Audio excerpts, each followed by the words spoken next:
Welcome to our town. Dorothy Thompson speaking to you today from here by the footbridge with a little bit of the fall color behind us.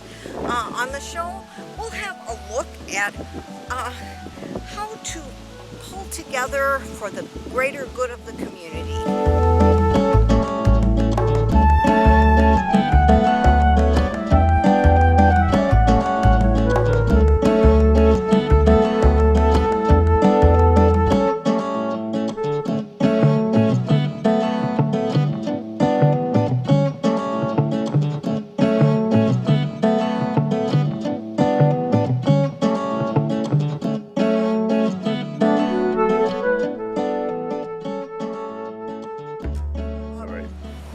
Well, we'll hear about a handbook for community change, a program that happened right here in Richland Center and involved a gentleman from Nebraska and Mike Brenninger. Hello everyone, if you want to grab a coffee or water, whatever, find a seat, we want to get started. Respect your time.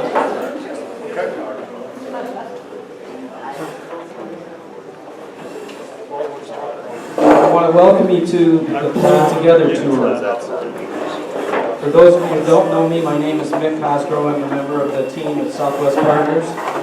We are a nonprofit organization dedicated to building a vibrant, resilient, forward-thinking region.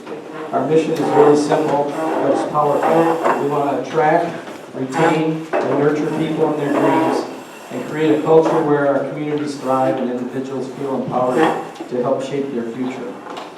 We are very excited to be hosting this event today, and we're thrilled to have you join us on this inspiring journey of connection, collaboration, and community. Today we meet the chance for each of us as individuals, organizations, to come together, to hear some stories, perhaps spark ideas, and most importantly, strengthen the bonds that make us better together. The authors of Pulling Together, the Handbook for Change, Tom Moskoller and Mike Brenninger, are pleased to not only be here today with us, but they also are excited to have brought with them Jeff Yost, President and CEO of Nebraska Community Foundation. They will introduce Jeff formally here in a bit. So whether you came to learn, you're leading a project or an organization, or you're just here to listen, today is designed to energize your spirit, challenge your thinking, and celebrate the power of unity. We're going to explore what it truly means to pull together in our workplace, our communities, and even in our lives. So I invite you to take a deep breath, lean in with me, and get ready to be part of something special. We're glad you're here. With that, I am pleased to introduce Tom Moskoller and Mike Brenninger.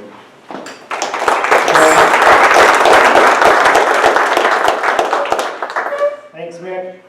As Mick already mentioned, I'm Mike Brenninger. I'm one of the authors of the book, Pulling Together, a Handbook for Community Change, which that's one reason you're here. But the whole point of the book is that we don't live in the 1960s and 1970s anymore. For those of you who were in small town America then, it was kind of the industrialization of small town America. Lots of labor existed in small communities then. Farm kids were graduating from high school, they were ready to go to work, and they were a tremendous labor force. And so in Richland Center, we had lots of industries open up, and they could hire all those people. We don't have that anymore. We're in the desperate place of trying to find enough workers. Anybody here that has a business where you're trying to hire people know this already.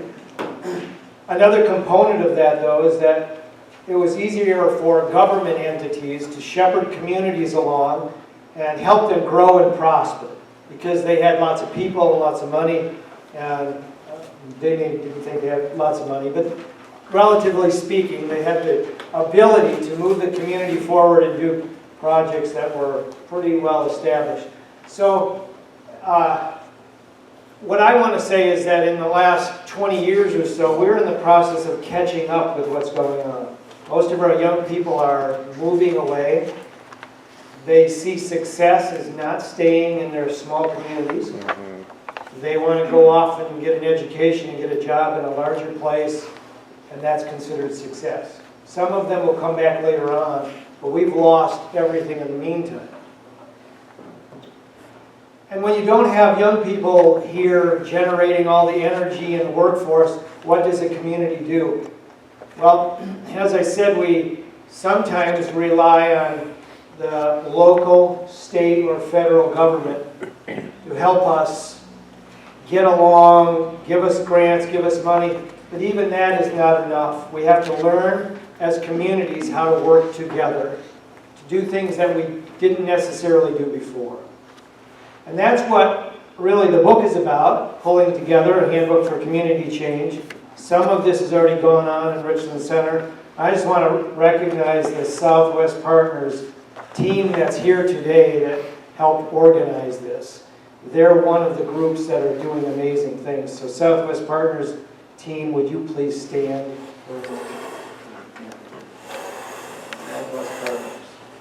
Liz back there. Liz up there. Liz, you're right. I'm going to point out Liz.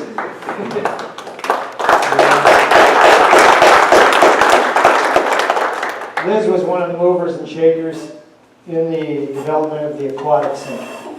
That couldn't have happened just by government entity. It actually happened in partnership with the private sector and the government sector together. Southwest Partners was deeply involved. We raised over $2 million locally from people in the area to make that happen. That story is actually in the book.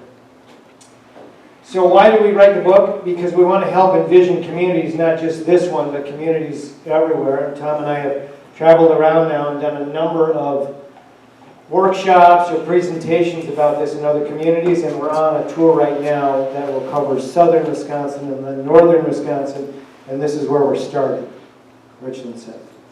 So the reason we felt like we should write the book was to help people find pathways to bring good ideas to become reality. And especially in small communities where we don't necessarily have the same resources we have had in the past. But we still have tremendous resources here. We just have to figure out how to put those together and use them in the best possible way. So that's the emphasis that we have in writing the book, at least I did, and wanting to pass on to others how they can make a difference in their communities. We are also tying in what's going on in Nebraska and has been going on for the last several decades, and we are so privileged. I'm not introducing him right now. Tom's going to do that. But Jeff and Cindy are here from Nebraska and the Nebraska Community Foundations. And so we're tying this together, and we believe that everybody has to be invested in making a community what it can be. So some of you are from the educational community, some are from the business, economic community, some are government or community leaders that are here. Some of you are philanthropic people.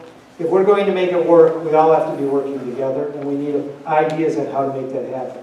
So we're trying to give some ideas to you, and you may have some ideas to give back to us.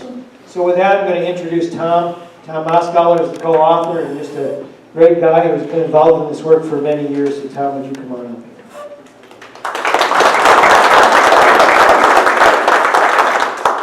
The fact that I've been involved in this for many years is self-evident. So I'm going to start with a very quick story, and it's in the book, but it's the first story in the book. And that is when I was probably 14 years old, my dad one morning just said on a Saturday morning, "Tom, you want to go to a rally?" I had no idea what the hell a rally was. And my dad was not someone who went to anything political or was not active at all other than our church. And Saturday morning was always scheduled for us three sons to be home to pitch manure. I grew up in Door County on a farm that my brothers have since 1880. So anyway, I said, yeah, I'd love to go to a rally. And so we put our 6 cans of milk on the back of our old truck, and we went up and picked up Reuben Kino, whose son, by the way, became field director for Organic Valley. And Reuben and Dad and I, sitting between them, rode to a field in Brussels, Wisconsin, where all of a sudden on this hill in March, cold, wintry day, snow was starting to melt a little, starting to turn to spring. And here's all these farmers, all their jackets, and a guy on the back of a truck with a megaphone. And I, as a local kid, I had big eyes just watching this. And they did this thing where they spoke, and then when they were done, one guy says, you know, if we hold out for 2 more weeks, we can get the company to the table to actually negotiate a fair price for our milk. And everybody applauded, and then they ritually dumped their milk. And I watched this milk, our milk, from our 6 cans from, I think we had 17 cows, go down the field, down those furrows. And I was like, I could not believe what I was witnessing. And then all of a sudden, you know, it disbanded, and we were going back to the truck, and a car drove by on the road, on the trunk seat, and a guy rolls down the window and says, hey, read this, take this to your dad over there, you stupid farmers, and rolled the window back up. I looked, it was an Illinois license plate, and I picked up the newspaper and looked at it, and the headline read something like, Wisconsin farmers starve Chicago children. And I'm like, what the heck's going on here? And I took it over to Dad, and Dad looked at it, and I saw his shoulders go down, and he says to me, Reuben, explain this to Tom. And I handed Reuben the newspaper because he didn't want to deal with it. He didn't know how to handle that. And I said, Reuben, are we starving children in Chicago? And Reuben said, let's talk on the way home in the truck. And I remember him putting his arm around me and saying, Tom, these things are really complicated. And that was one of many experiences in my life where I realized I wanted to learn the stuff he needed to know in order to affect change in the world. Making sense to you? And all of you probably got something in your gut like that, a story that drove you to think about things. And so this book was a way, after 50 years of going and organizing and learning community building, nonpartisan, non-Democrat, Republican. It's always down the middle, trying to find good people who want to do good things in their community. And I organized in the inner city Chicago, organized a big organization in Philadelphia, then came home to Wisconsin during the farm crisis of the 80s and helped start the Rural Development Center and a lot of other stuff. So that's my background, and this book that Mike was kind enough to join me on creating is basically a synthesis, and we kept it tight, hopefully useful, and it's a combination of when I just sat down and said, what do ordinary people who have a dream or discontent need to know if they want to take on something in their community? And it's very simple. It's just a simple framework, and it says if you want to create community change, you got to assess the desire to change. You got to know if you're the only one who thinks it's a great idea or not, right? It's what I call the will factor. Is there enough will here in Richland Center or Baroque or Pucker's Bluff to want to do something, right? And then also, the second question is, what would you like to see? Do they have a vision of what they can, and maybe it's sketchy, but at least there's some idea of a dream that they'd like to see if they have a will to do something. And then the third element is, do you have the power to actually do it? Do you actually have the ability to make it happen? And the word power, by the way, comes from the Latin word posse. It means the ability to act, to get something done. And it takes 2 things to get something done. How deep are the relationships in your community? How fit are you for actively doing something? And are you willing to get out of the upper room and do it? Okay, so that's it. The desire times a vision times the power to do it, meaning the depth of relationships, and secondly, the willingness to act. And those have to be greater than the resistance you're going to face. Because I've never been in any kind of thing that I've worked on in my life that there has not been resistance, even to something you think is the world's greatest thing, like our family being able to keep our farm, right? Back then, there was all kinds of resistance to my dad and by his neighbors who would not dump their milk in order to keep the farm. So that's the framework that's in the book. The book is a set of stories about each of the elements of that framework. So there you go, folks. It's all there for you. So with that, I want to introduce the star of the show today, which is Jeff Yost and his wife Cindy, who were gracious enough to come here and be with us. Jeff wrote the foreword for the book, and I've had the good fortune of working with Jeff in Nebraska on what they've created. And I thought, man, we got to get, Mike and I had to get them up here, and they were so good to come and spend the next 10 days with us, traveling around Wisconsin in places like Richland Center, planting a seed of what he will be sharing with you today. And I'm going to let him basically introduce himself. As I told him earlier this morning, I've been introduced by people before, and I know oftentimes I never recognize myself. So I'd rather have him tell who he is and what he cares about. So with that, no further ado, let's give him a great welcome to Richland Center.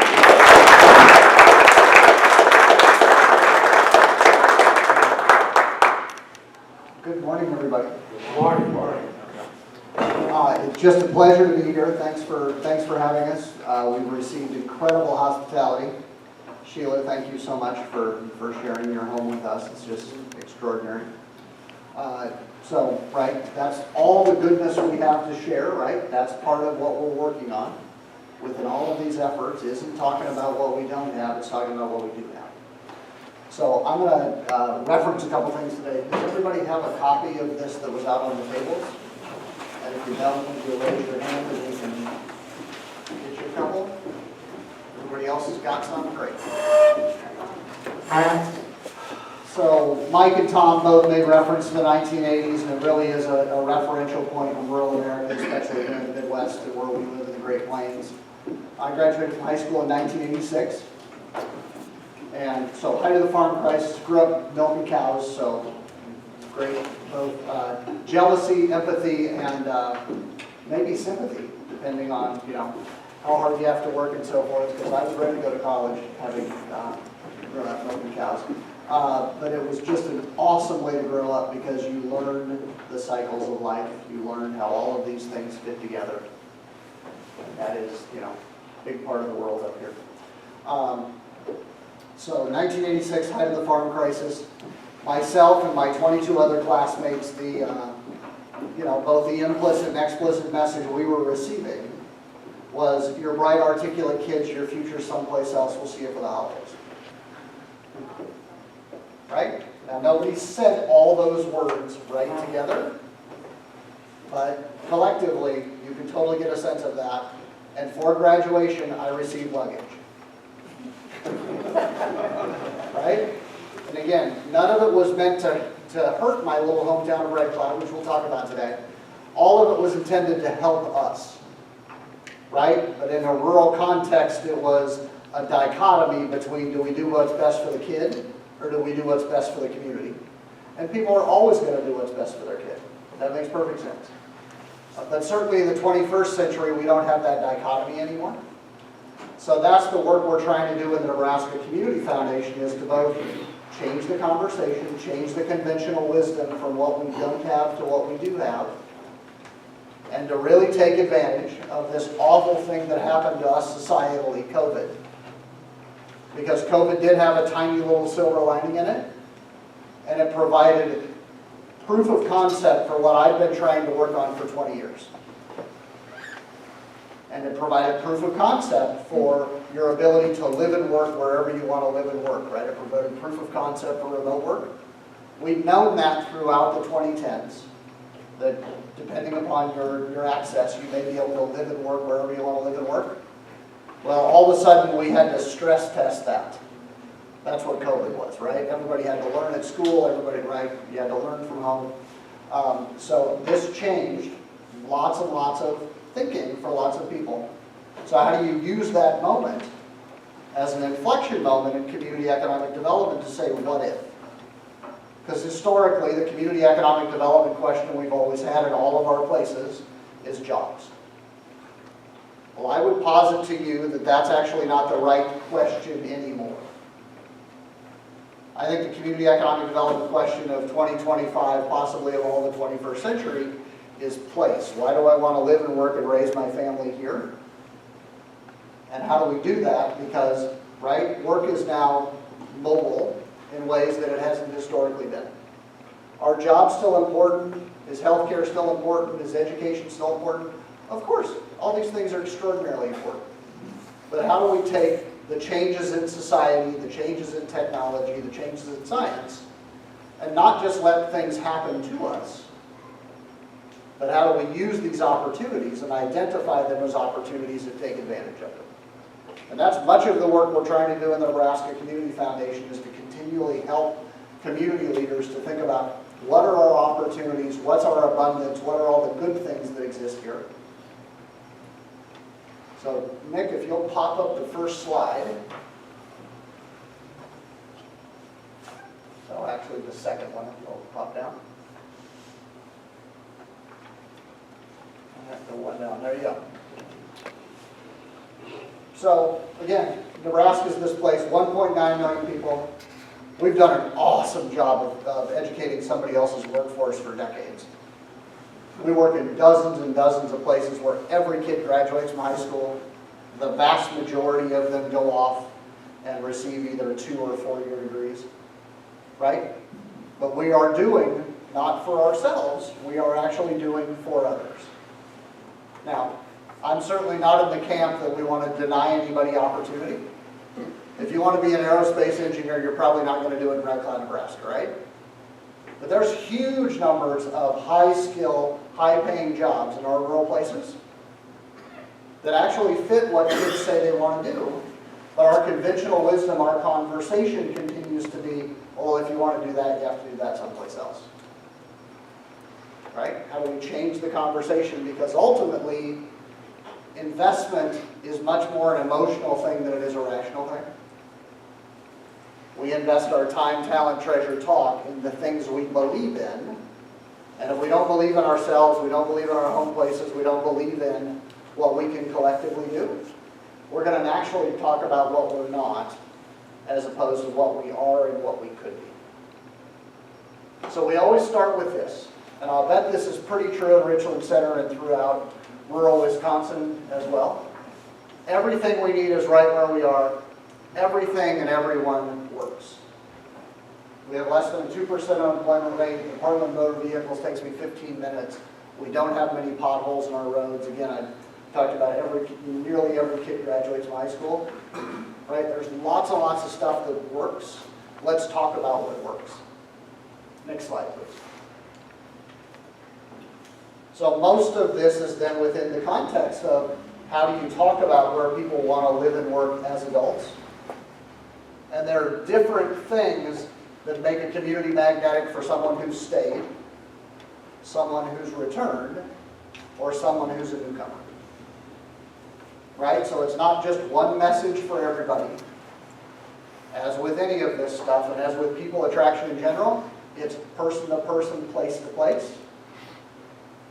Right? I mean, we have lots of state governments saying, oh boy, if we can just change the narrative, the people attraction thing's going to change completely. No way. I'm an economist by training. I can't think of anything that has more variables than where you choose to live as an adult. Right? I can't count all of those variables. So let's just try to influence the things that we can influence and encourage people to do the right things, and lots of good things will happen. So next slide, please. And it starts with this.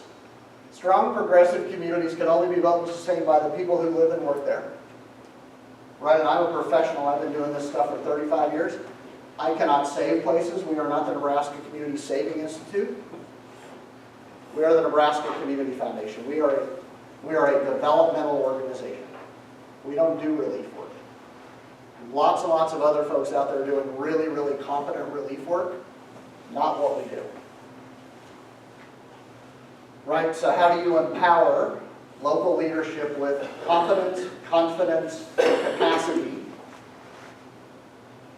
to believe in ourselves and manifest all that abundance in our places, to build those strong progressive communities and sustain them? And then people like myself, that's my Hippocratic oath. Right? I'm here to work with you to help your dreams become true. So next slide, please. So this is exactly what these guys are talking about. Professionals used to, and this is sort of pre-internet stuff, share information. That's most of what an extension educator was doing, right? They were sharing with you the most recent science, connecting some of the dots, et cetera, et cetera. So many professionals doing this work over time were in the information exchange business. Now there's too much information for any of us to process. So still in the information exchange business, but mostly my job these days, I'm in the meaning-making business. How do we take that information, how do we connect it with all the abundance and opportunities that exist in this place? And think about customized development strategies that make sense for all of you, that help your dreams become true. And it all starts with this, because, boy, if we're not in trusting relationships, nobody's in a position to receive that information, right? So we think about this, and we sort of think about it nationally and globally, and most of the national and global stuff we see is based around grievance. Our community development practice is the opposite of that. Right? Plenty of grievance to fill me up anytime I turn on the news. But we know, and these guys have written about it within their book, this is what we know in the Nebraska Community Foundation as well. The vast majority of problems that need solved, we have some ability to influence those at the local level. Now, state government, federal government, are they important partners in some of these? Absolutely. Nobody's saying that. But we shouldn't be dependent upon those entities for the future of our places, right? There's lots and lots of things we can do and we can do together to increase people's quality of life, to increase people's prosperity, and especially to help people have a more positive self-concept or a more positive self-fulfilling prophecy of themselves and the future of their place. And it all comes back to building those trusting relationships, because then that's when that information is received. Right? If you start with, oh, well, this is somebody I don't agree with. You know, what I'm so impressed with what Mike and Tom have put together is different ideologies. But if I say Venn diagrams, everybody know what I mean by a Venn diagram?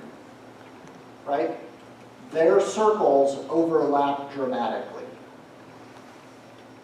They don't mirror one another, and that's just fine. And that's actually the heart of democracy, is being able to disagree without being disagreeable. But building those trusting relationships, that helps us find our commonalities. And if we can find those commonalities, we can find the things we collectively want to pursue. Because most community building stuff isn't done by one person. It's done by a collection of people. Next slide. So, all of our work, and Tom and I met through John McKnight, who's the co-author of the foreword of this book, and unfortunately John passed away last year, so we're mourning John. John was the co-founder of what's called asset-based community development, and it's all about making the invisible visible. In small towns, and this is true in any of our lives, there's tons of good stuff, there's tons of work, well, we take it for granted. And then you combine that with Midwestern humility and not bragging about ourselves. What do we end up doing at the coffee shop? You could say it. Gossip. None of you go to the coffee shop, really? Solve the world's problems. Solve the world's problems. And many times we complain, right? And that's part of being human, is venting. But if that's most of what coffee shop talk is, that's not building anything up. It's potentially tearing something down. We grieve, we lament. Right. So ABCD is all about identifying potential resources, and then you can go to the next one. And then doing these things, focusing on abundance and assets, not scarcity and needs. Opportunities, invitation to co-create, creating change that sticks by working incrementally. It has to be community-led and community-owned. We build relationships before we need them. Because if you show up for a first conversation with somebody and you're like, well, this is what I need, and they're like, well, who are you? Right? So this is why the relationship building, the trust building is so incredibly important. We belong through having our gifts and talents received and appreciated. Mike, you know this in your church. People don't belong because they show up to be in worship service with you. They show up because they're helping to co-create the life of the church. Right? These are the ways we share. Invite people to do things. Just don't do things to them or for them. Community building is primarily about doing things with one another. And then finally, and this is the power we really try to activate in the Nebraska Community Foundation Network, volunteer-based associations are very, very powerful, and they're essential to building community. And as you know, things like historic service clubs maybe don't have as much membership anymore. Okay, how do we help reinvent these things, or how do we create new things? Like in our case, affiliated funds that are part of the Nebraska Community Foundation, led and governed by volunteers, co-creating the future of their place.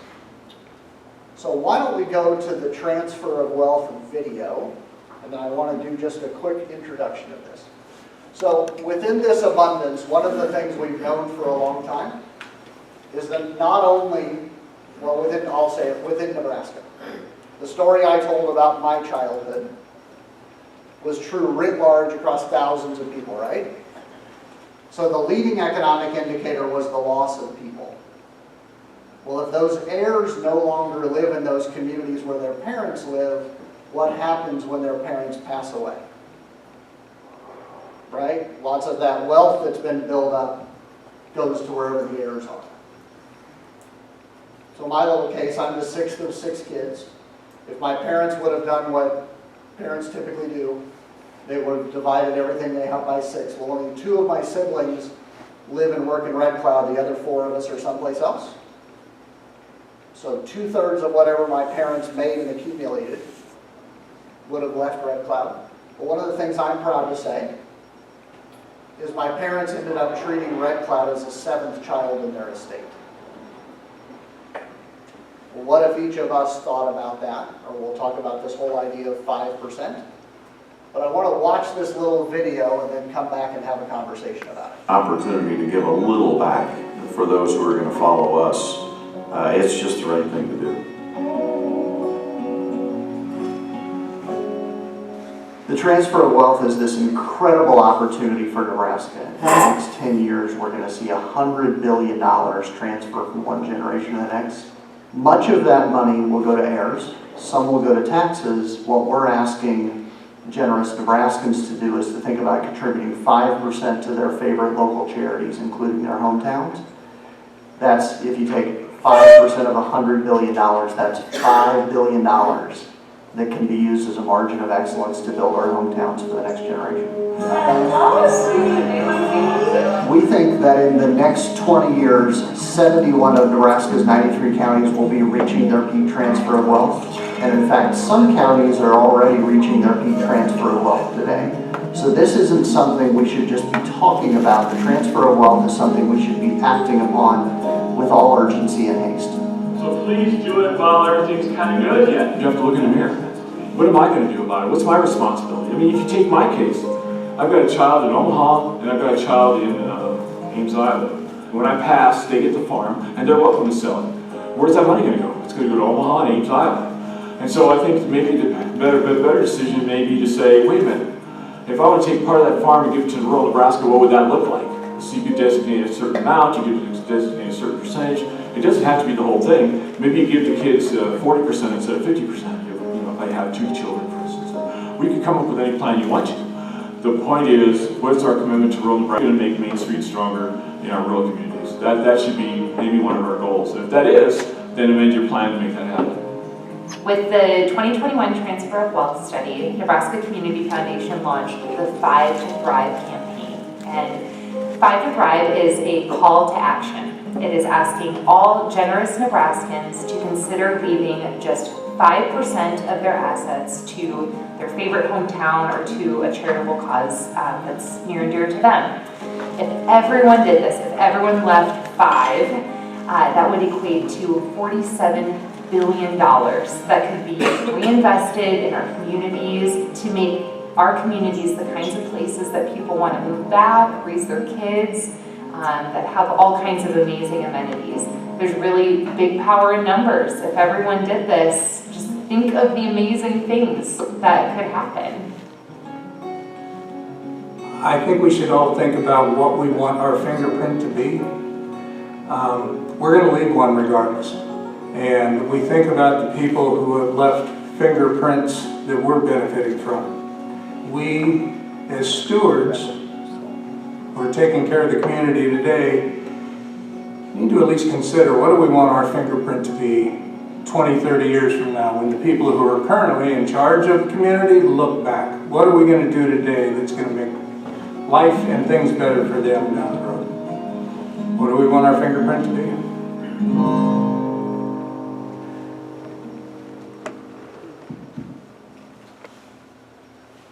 So at the Nebraska Community Foundation, there's about 10,000 Nebraskans that are making gifts to NCF affiliated funds every year. If you'll open up to the middle of those annual reports I gave you, you can see a map of Nebraska. Again, Nebraska is about 1.9 million people. The majority of Nebraskans, about 55% of Nebraskans, live within just a little while of Lincoln and Omaha. So that's on the eastern side of Nebraska. And then it becomes very, very rural as we move west. Many, many, many more cows than there are people. So again, it has to be customized based upon where you're doing your work. What are the hopes and dreams in that place? To be able to encourage young people to consider living there as adults and raising their families. Right? So this transfer of wealth is this incredible opportunity to think about the fact that we're not dirt poor, we're dirt rich.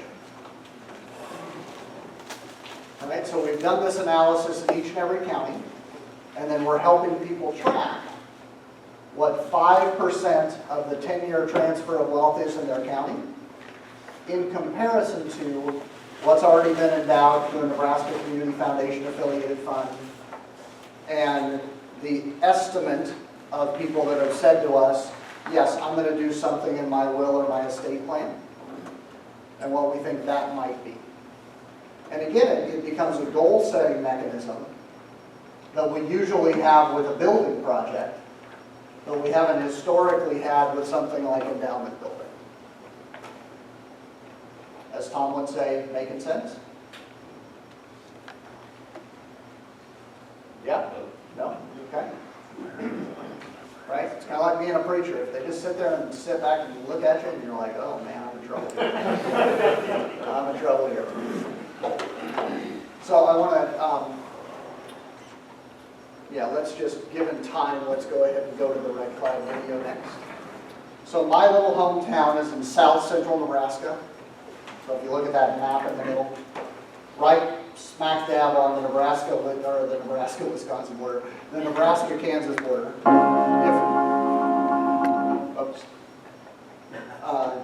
Right smack in the middle is Red Cloud. Red Cloud is about 1,000 people. I graduated with 23. That's about what the graduating classes are these days. Lovely place to grow up. And there's so many places in Nebraska, and I bet there's lots of places in Wisconsin that people say, that's a lovely place to grow up. Well, how do we help make our places lovely places to live, lovely places to get old, lovely places to raise my family, lovely places to build a business, right? All of these things. How do we make it all of it as opposed to just an awesome place to grow up? So in my little hometown of Red Cloud, we've been doing this work for 25 years, but helping those community volunteers to really begin to think about what are the unique assets in this particular community? What are the particular things we need to work on to help this to be more than just a great place to grow up? And go from there. So in Red Cloud, there's a unique asset. For any of you that are familiar with American literature, the American author Willa Cather lived her childhood in in Red Cloud. So this is her childhood home. 6 of her 12 books, her 12 novels, are actually based in Red Cloud or based on Red Cloud. She just typically uses a pseudonym for Red Cloud, so she might call it Black Hawk or Havertown, other things, as opposed to Red Cloud. About 8, again, this is a little place out in the middle of the prairie. So in high school, I had to drive 40 miles to a movie. So I had to be really thoughtful about who I was going to invite on a date because we had to do more than just sit at the movie. We had to ride there, and we had to ride home. Right, you're out in the middle of the prairie. 8,000 tourists a year come to Red Cloud to experience Gather stuff because there's more historic buildings and architecture and sites in Red Cloud for Gather than any other American place for any other American author. So 8,000 tourists a year show up, and what was typically happening was these people would come and spend a day.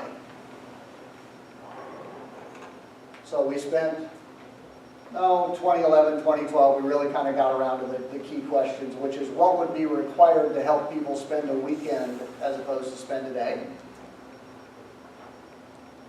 So what are the things that go into that, right? Lodging, food, shopping, and experiences.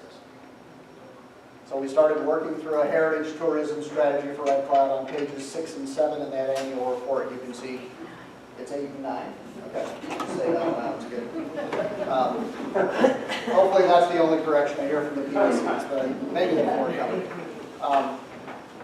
So Red Cloud worked really, really hard on heritage tourism stuff to make tremendous progress, primarily using philanthropy as a catalyst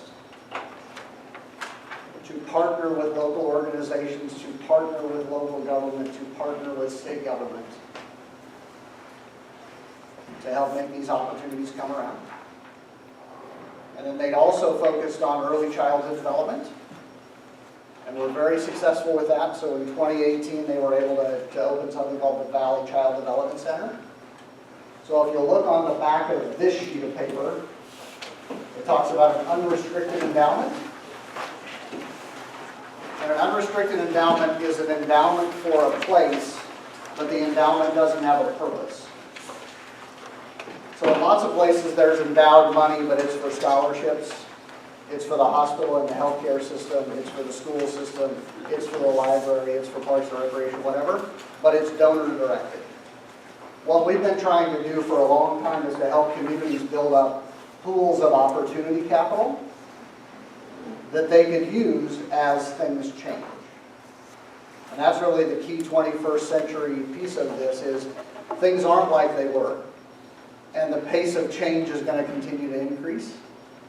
So how do we create locally controlled pots of discretionary money that we could use to take advantage of opportunities, save something important, or more importantly, sort of think about the future, right? So that's a little bit of context for Red Cloud, because what happened there last spring was the private owners of the nursing home announced that in 60 days they were going to close the nursing home. Right? So in most places you're just like, man, we're out of options here. Well, again, we've been working on capacity, confidence, and competence in Red Cloud for a long time. So they now have an unrestricted endowment of about $2 million, which creates about $100,000 a year of payout. So they've got options.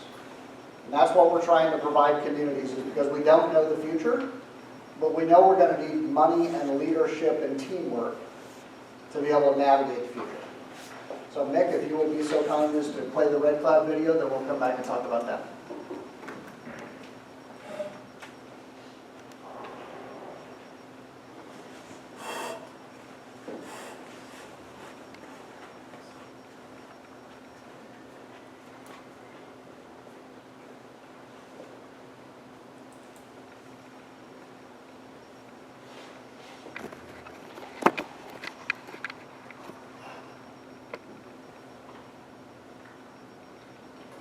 Comes together, and not only ignites that understanding of what we are capable of doing as a community, but even the necessity of community engagement and community involvement. And we create the communities that we want to be a part of. And you're establishing the future of that community, of your own home. After 41 years, a local nursing home is closing down due to a shortage of employees.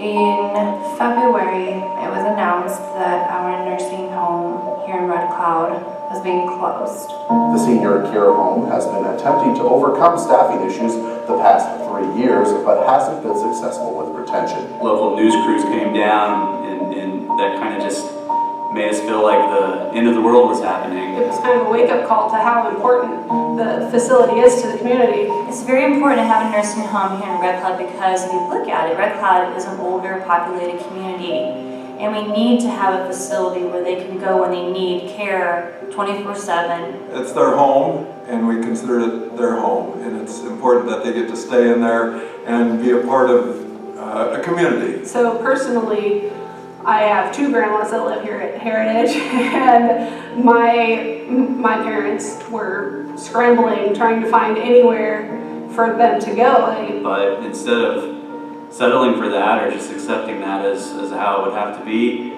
you know, we got together with Lamont at the hospital and we started figuring out ways that this could work. You know, we called a community meeting together to see what the community wanted, and we were just overwhelmed with the turnout. You know, we're a town of 1,000 people. More than 200 people showed up in person to that meeting, and there were another 100 plus watching live online. And so they responded in the way we anticipated and hoped.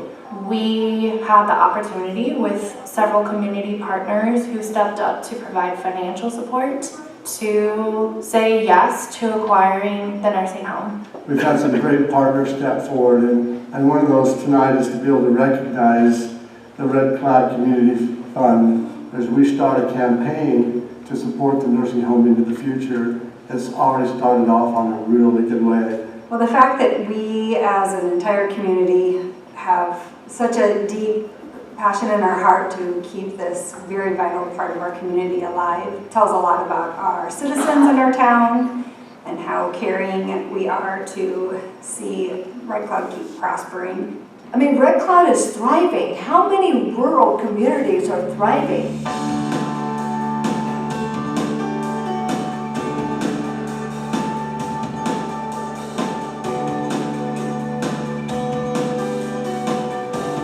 Yeah, we've seen pretty remarkable transformation here in the last 10 years at the National Gather Center, with the construction sites with the Hotel Garber and various other buildings throughout downtown. It's just been very inspiring. I think a huge part of it is partnering with the Nebraska Community Foundation and networking with people throughout the state, talking with other communities. How did you do it in your community? I mean, people really putting their heads together. I think that's the difference, and that's definitely what sets Red Cloud, I feel like, apart. There will always be challenges, but with enough philanthropy dollars, we will continue to tackle those challenges, just like the Red Cloud Community Fund is trying to do with the nursing home. You know, the Red Cloud Community Fund has helped our youngest citizens, and it just seemed a good idea to help our oldest ones too. You know, having something like TVCDC where you're working with your littles, all the way to now Heritage of Webster County where you've got your future and you've got your history. So I think that Red Cloud really recognizes the importance of those two populations and ensuring that Red Cloud will be here long into the future.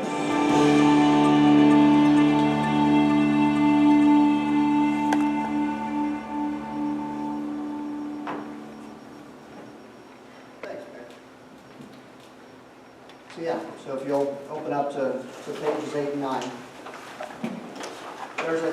There's a few things that I think are really, really important about this. The first is we have an expression, and we've heard it from somebody else, we didn't make it up ourselves, but we frequently overestimate what we can do in a year, we frequently underestimate what we can do in a decade. So most of the work we're doing in the Nebraska Community Foundation, we're measuring over 5 and 10 year time frames, not on a quarterly basis. right? So part of this is patience and tenacity. And part of it is having that open table that people can bring ideas, right? We're constantly inviting people into the conversation. So Red Cloud's now pursuing all sorts of other things. You can just shut that off if you want. Thanks. Red Cloud's now pursuing all sorts of other things in addition to early childhood development and heritage tourism. And now they've sort of figured out how to transition the nursing home, and the nursing home seems to be cash flowing. We'll see. We've had some federal changes that could definitely be impacting that. But the census count at the nursing homes back up, etc. So they're just constantly in the process of adapting and inviting people to be at the table, and then thinking about what do we want to be doing next. And I think that's one of the things I'm most proud of in the Nebraska Community Foundation. We got lots and lots and lots of organizations serving our communities that are about today. And we have a fair number of organizations that are focused on yesterday. How can we have more organizations that are actually focused on our future? And especially focused on how people can be in community with us. So, what's really nice about all of this is that it is helping to reimagine the future, and people, what I've found is dreams are iterative. So people dream a dream, they accomplish it, they're willing to be courageous to dream a bigger dream. Right, so it's almost like a stair step. Dreams aren't this absolute thing. You almost have like a dream stair step. I dream it, we accomplish it. I'm willing to dream a bigger dream, we accomplish that. You just go on to the next thing. And that's what confident people do, right? That's what people who build businesses do, right? This is part of the human process that we're encouraging lots and lots of people to do it. And then Ashley Armstrong talked about it. We get hundreds of Nebraskans together every year, both in their regions as well as on a statewide basis. So Mike and Tom are coming to do a presentation at the Nebraska Community Foundation annual events in November about this book, and to actually highlight how they're using the Red Cloud story to help other people think about what's possible, right?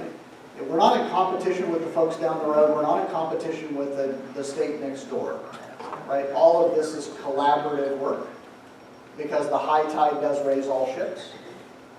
And if we think about individually and within a bigger family context and within our community, most of us aren't poor.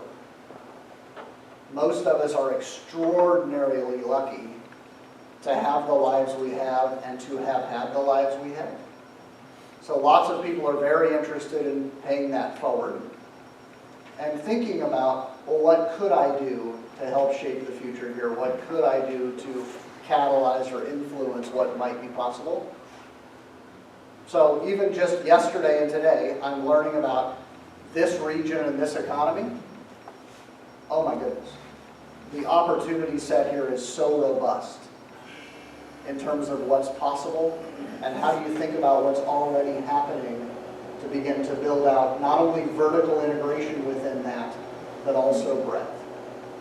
There's lots and lots of opportunities, and some of those opportunities may need to actually be capitalized through local philanthropy. So that's the connection that I think we're making that lots of states aren't, is we've historically focused philanthropy on quality of life stuff. But lots of philanthropy can actually be used for community development stuff, right? And some of them can even use it within community economic development stuff. So I want to be respectful of time. I think we're going from this to lunch, and then we're going to do some Q&A after lunch if I understand things correctly. But I hope this was helpful, and I look forward to some more conversation after lunch.